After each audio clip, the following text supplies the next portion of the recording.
One school in Southwest America had problems with attendance, behavioral issues, and low academic test scores before they made the transition to a uniform policy. This is the case for dozens of public schools across the nation. Well, due to an increase in bullying and problems in school, the issue on whether to provide uniforms in schools has been a long-going debate for years. Well, school uniforms have proven to be much more effective and efficient for students, families, and overall school communities. Today, I will give you a brief origin of uniforms in schools, the issue with instituting uniforms in public schools. Next, I will give you some solutions, and last, I will give my stance on why uniforms should be in public schools. The first thing we will discuss is the origin of uniforms and why they started to appear in the first place. According to procon.org's article, History of School Uniforms, last updated in 2019, uniforms first appeared in the 16th century in England, but were only worn by poor children to differentiate them from regular school children. It wasn't until around 1972 uniforms started to become associated with high class and wealth in the private school community. Here I have included a photo of an early school where it was an all-boys school, most likely with impoverished boys or orphan boys, and as you can see here, they have uniforms on. In America, popularity of uniforms grew as a result of persistent dress code breaches and to give public schools a more polished and professional look, similar to that of the private school community. In 1987, supporters for uniforms policy claimed to see significant improvements in overall student behavior.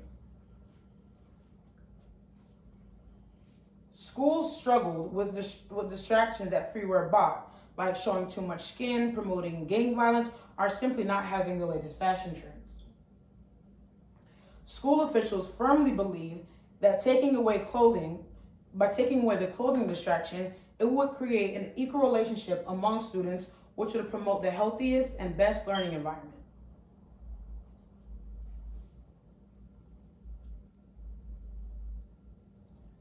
The controversial debate quickly began after uniforms gained in popularity, with some students claiming that uniforms cut off their sense of creativity, while others simply believed that they were too expensive to keep up with. But according to one study conducted in 39 countries, from the article School Discipline, School Uniforms and Academic Performance, last updated in 2016, the results found that schools with a uniform policy in place had better test scores, students were more disciplined, they had lower noise levels, and even lower teacher waiting times for class to begin.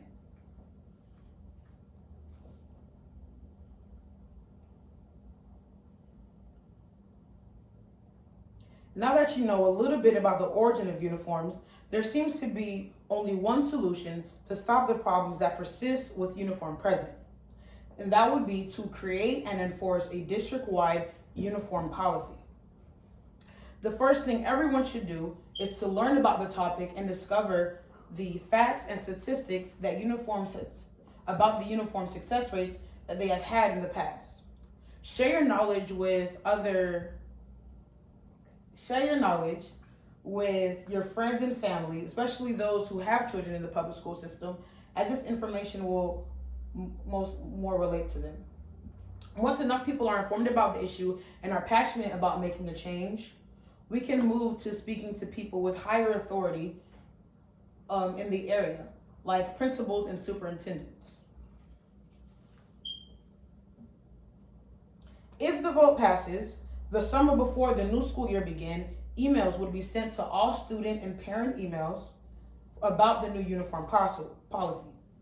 About halfway through the summer, an in-school assembly will be held to go over the uniform policy and the importance and reasons that it was put into place.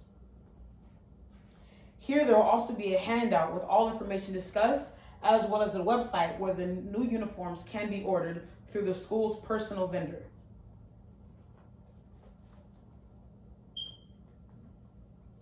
Each uniform will be based on the school's color and mascot to promote a sense of unity and pride that should be at all schools.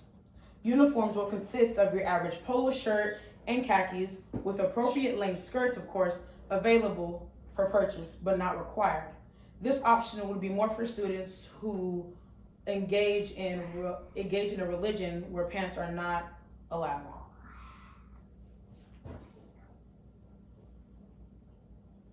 Bundle deals will also be available for purchase as well. These bundle deals will simply include a more bang for your buck, if you will, with more clothing for a cheaper price, with families with more students. There will also be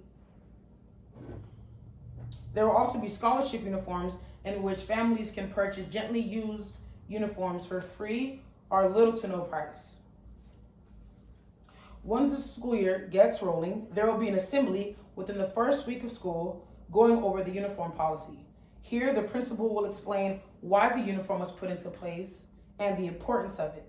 He will also go over the penalty for students who do not cooperate with the uniform guidelines. The uniform guidelines will go as follows. Each child will get 4 strikes. If they are caught breaking a uniform guideline 4 times, they will be placed in in-school detention. If problems persist, they will be put on school suspension and parents or guardians will be notified.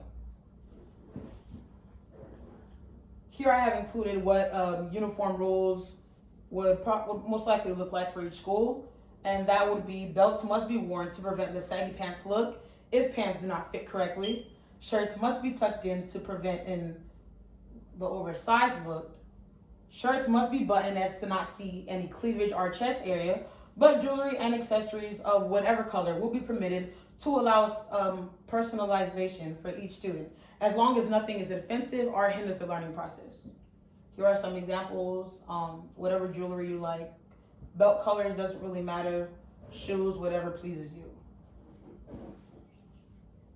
Next, we will discuss why uniforms should be in schools. First, I would like to start off by saying I personally believe that if anything can be done to make the school experience easier for students, it is our responsibility as a community to do so. Hundreds of students every year are bullied for the way they dress for school every day. According to the KHQA article, Fashion Bullying, last updated in 2007, this has been an ongoing problem for years in America, especially in middle and high schools. Having free wear in schools creates a sense of segregation that doesn't create the healthiest environment for learning.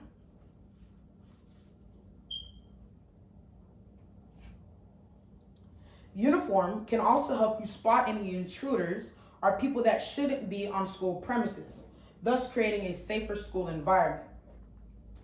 Having uniforms also avoids all the extra dress code policies that come when you have free wear in place, since you will only have one thing to really base the rules on.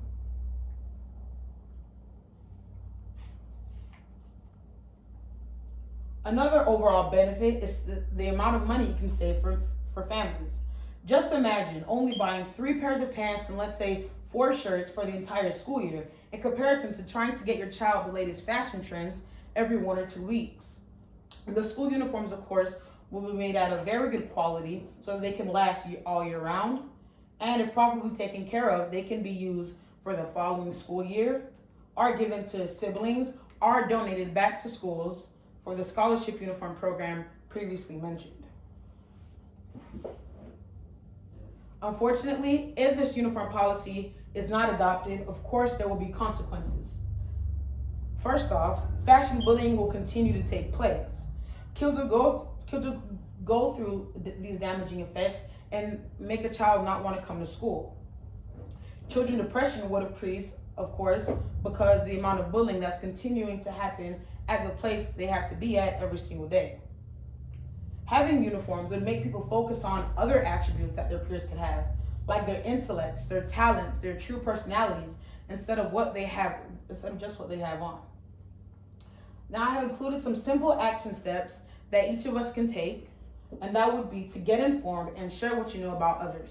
Use what you have learned in this in this presentation, as well as doing your own research to come to your own ideas and beliefs on the success rate that uniforms have had. Also, try to join your child's PTA at their school and bring the facts you know to the meeting. This will continue to get more people informed and move us to talking to the principal or the superintendent in the future. Today, I first gave you a brief origin of uniforms. Next, I gave some solutions.